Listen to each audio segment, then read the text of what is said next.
સુરતમાં પોલીસ ફૂલ એક્શન મોડમાં, અસામાજિક તત્વો અને ગુનેગારો પર સુરત પોલીસની કાર્યવાહી યથાવત।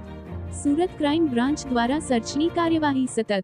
ગુજસીટોક સહિત અન્ય 10થી પણ વધુ ગુન્હામાં સામેલ આરોપીઓના ત્યાં સર્ચ ઓપરેશન શરૂ।